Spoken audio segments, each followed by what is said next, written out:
السلام علیکم ورحمۃ اللہ وبرکاتہ۔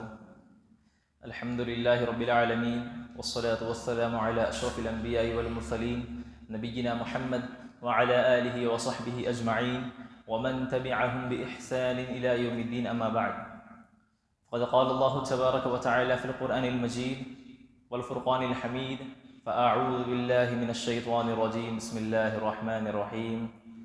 قال له موسى هل أتبعك على أن تعلمني مما علمت رشدا، سورة الكهف۔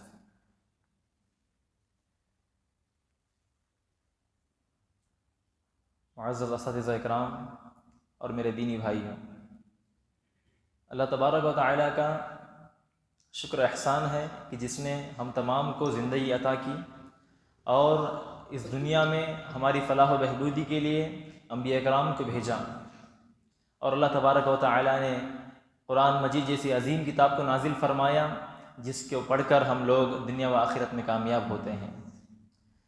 شریعت اسلامیہ ایک ایسا مذہب ہے جو ہمیں ہماری زندگی کے ہر شعبے میں رہنمائی کرتا ہے اور ہمیں یہ سمجھ بوجھ عطا کرتا ہے تاکہ ہم صحیح اور غلط میں تمیز کر سکیں۔ اور اللہ تبارک و تعالیٰ کے طرف سے ایک عظیم نعمت ہے کہ اللہ تبارک و تعالیٰ نے ہم تمام کو علم جیسی عظیم نعمت سے نوازا، وہ علم جو ہمیں اللہ تبارک و تعالیٰ کی معرفت کرواتا ہے۔ اب علم جو ہم حاصل کرتے ہیں اساتذہ کرام سے، تو وہ علم جو ہمیں اللہ رب العزت کی معرفت کرواتا ہے، تو اس علم کو جن سے ہم حاصل کر رہے ہیں ان کے ساتھ ہمارا کیا رویہ ہونا چاہیے، یعنی ہمارے اساتذہ کرام۔ معزز حاضرین، اساتذہ وہ نفوس ہیں جو ہمیں ابتدائی مرحلے سے لے کر ہمیں باشعور ہونے تک ہماری رہنمائی کرتے رہتے ہیں، اور ہماری زندگی یہاں سے فراغت کے بعد بھی جب تک ہم اس دنیا میں باحیات رہیں ہمیں جینے کا ایک سلیقہ سکھاتے ہیں، دین کا علم دیتے ہیں جس کو ہم بنیاد بنا کر دنیاوی زندگی اور آخرت کی زندگی کے مراحل طے کرتے ہیں۔ تو اساتذہ کا احترام ہمارے دلوں میں کس حد تک ہونا چاہیے؟ میں نے آپ کے سامنے سورہ کہف کی ایک آیت کریمہ تلاوت فرمائی جس میں موسیٰ علیہ السلام جو اولو العزم پیغمبر ہیں، خضر علیہ السلام کے پاس جب علم حاصل کرنے کے لیے جاتے ہیں، آپ اولو العزم پیغمبر ہونے کے باوجود آپ نے جا کر درخواست کی، سوال کیا۔ قال له موسى هل اتبعك على ان تعلمني مما علمت رشدا، کیا آپ مجھے علم دیں گے؟ آپ دیکھیے اولو العزم پیغمبر ہونے کے باوجود آپ درخواست کر رہے ہیں خضر علیہ السلام سے۔ یہ ہوتا ہے ادب اساتذہ کرام سے۔ انہوں نے اولو العزم پیغمبر ہونے کے باوجود انہوں نے حکم نہیں دیا بلکہ درخواست کی کہ کیا آپ مجھے وہ علم سکھا سکتے ہیں جو اللہ تعالیٰ نے آپ کو دیا ہے۔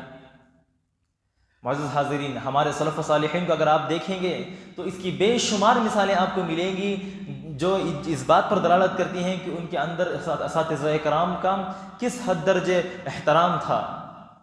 آپ مثال کے طور پر اگر آپ کو میں بتاؤں تو خلیفہ ہارون رشید رحمہ اللہ، جب انہوں نے اپنے بیٹے کی تعلیم و تربیت کے لیے امام اصمعی رحمہ اللہ کے پاس روانہ کیا تاکہ میرا بیٹا امام اصمعی رحمہ اللہ کے پاس علم حاصل کریں، جب کچھ ایام گزر گئے تو اپنے بیٹے کی تربیت کس حد تک ہوئی ہے، کیا میرا بیٹا حاصل کر چکا ہے، اس کو دیکھنے کے لیے امام اصمعی رحمہ اللہ کے پاس گئے تو دیکھا کہ امام اصمعی رحمہ اللہ وضو فرما رہے ہیں اور ہارون رشید رحمہ اللہ کے بیٹے اپنے ہاتھ میں لوٹا لیے پانی ڈال رہے ہیں۔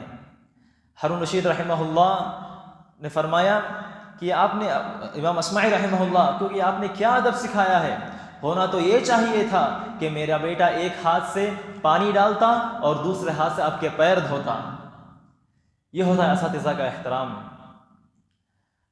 ہمارے اساتذہ ہم تمام کو صبح شام ہماری فکر میں کہ کیسے ہم کامیاب ہو جائیں، کیسے ہماری تربیت ہو جائے، کیسے ہم دنیا و آخرت میں کامیاب ہو جائے، یہی فکر انہیں لگی رہتی ہے اور اسی فکر میں وہ ہمیں صبح شام تربیت کرتے رہتے ہیں، کبھی ڈانٹتے بھی ہیں کبھی مارتے بھی ہیں، لیکن ہمارے اساتذہ کرام ہیں ان سے بدظن ہو جانا، ان کی ان چھوٹی موٹی حرکات کو نظر انداز نہ کرتے ہوئے اس کو اپنے تنزلی کا سبب سمجھنا ایک طالب علم کے لیے لائق و زیبا نہیں۔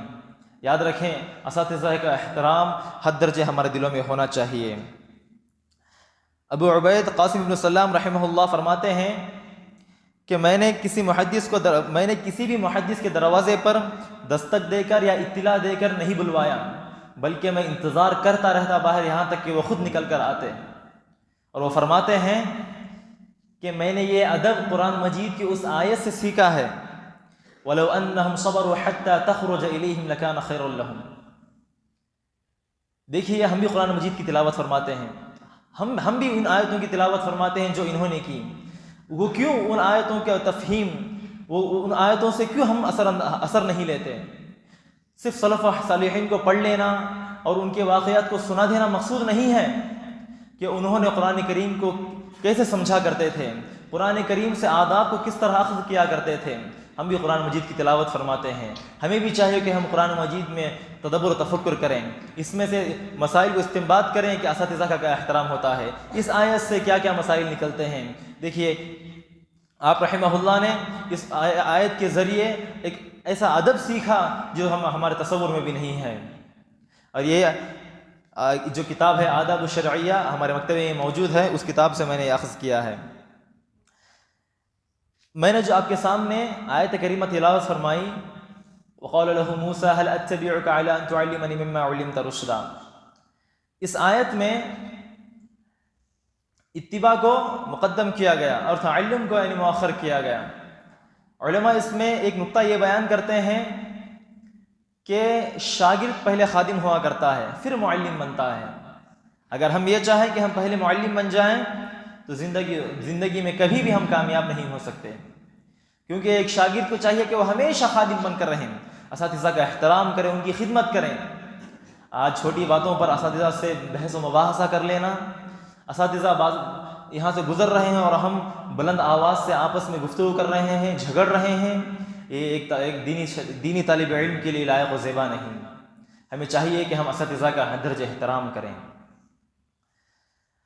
ہمارے سلف و صالحین میں ایسے کئی واقعات ملتے ہیں، جیسے کہ امام شافعی رحمہ اللہ جب امام مالک رحمہ اللہ سے پڑھتے تو کتاب کے ورقے کو بہت آہستہ سے بدلتے تھے، بہت آہستہ سے، صرف اس وجہ سے کہ اس ورق کے بدلنے کی آواز سے کہیں شیخ رحمہ اللہ کو خلل نہ واقع ہو جائے۔ آپ جانتے ہیں صرف کتاب کے ورقے کو آہستہ بدلتے تھے کہ کئی میرے استاذ کو خلل نہ ہو جائے۔ اس حد درجہ اہتمام ہوا کرتا تھا اساتذہ کرام کا، کیونکہ آج یہ نئی نسل ہے جنہیں والدہ موم ہے اور والد ایک پاپ ہے، اور اساتذہ کی بات کریں وہ تو تنخواہ لیتے ہیں تو وہ ایک ٹیچر، ایک استاذ ہیں۔ اب جب تک یہ تصور ہمارے ذہنوں میں رہے گا کبھی ہم اساتذہ کی عزت کر پائیں گے؟ کبھی نہیں، کبھی نہیں۔ جو شخص والدین کی عزت نہیں کرتا، یاد رکھیے وہ اساتذہ کی بھی عزت نہیں کر پائے گا۔ ہمارے اس فکر کو بدلنے کی ضرورت ہے۔ ہم اپنے والدین کو اس حد درجے جس حد درجے ہم اپنے والدین کا احترام کرتے ہیں، اسی طرح اپنے استاذ کو بھی اس درجے کی عزت ادا کریں۔ استاذ کو باپ کی نظر سے دیکھیں کہ وہ ہماری روحانی باپ ہیں۔ جیسے کبھی ہمارے والد ہمیں کبھی ڈانٹ دیں، ہم مار دیں تو کیا ہم ان سے بحث و مباحثہ کرتے ہیں، کبھی ان سے جھگڑتے ہیں؟ تو کیا بات ہے کہ ہم اساتذہ سے بحث و مباحثہ کرنے لگتے ہیں؟ یاد رکھیے ہمیشہ اپنے اساتذہ کو ایک باپ کی نظر سے دیکھیے، کیونکہ وہ ہمیں صبح شام یہاں پر ایک والد کی حیثیت سے ہماری تربیت کرتے ہیں وہ، تو ہمیں چاہیے کہ ہم اساتذہ کا احترام کریں۔ ہمارے پاس ابن الاثیر رحمہ اللہ کی ایک کتاب ہے جامع الاصول فی احادیث الرسول، اس میں آپ حارث بن مسکین رحمہ اللہ جو امام نسائی رحمہ اللہ کے استاد تھے، امام نسائی رحمہ اللہ کے اور حارث بن مسکین رحمہ اللہ کے درمیان کچھ معاملہ ہونے کی وجہ سے امام نسائی رحمہ اللہ کو کلاس کے باہر کھڑا کر دیا گیا۔ اگر آپ اور میں ہوتے تو شاید چلے جاتے وہاں سے۔ امام نسائی رحمہ اللہ ٹھہرے رہے اور سبق سنتے رہے۔ آپ فرماتے ہیں قراءۃ علیہ وانا اسمع، کہ قراءت کی جا رہی ہے اور میں سن رہا ہوں، جبکہ آپ باہر ٹھہرے ہوئے ہیں، وہاں سے گئے نہیں ہیں۔ یہ ہوتا ہے اساتذہ کا احترام۔ اساتذہ کبھی ناراض بھی ہو جاتے ہیں، اس کا مطلب یہ نہیں کہ ہم ان سے بدظن ہو جائیں۔ یاد رکھیے اساتذہ کا احترام ہمیشہ ہونا چاہیے۔ آخر میں اللہ تعالیٰ سے میں دعا کرتا ہوں کہ اللہ تبارک و تعالیٰ ہم تمام کو اساتذہ کا احترام کرنے، اور جیسے ہم اپنے والدین کا عزت و احترام کرتے ہیں اسی طرح ان کا بھی عزت و احترام کرنے کی توفیق عطا فرمائیں. آمین. تقبل یا رب العالمین. السلام علیکم ورحمۃ اللہ وبرکاتہ.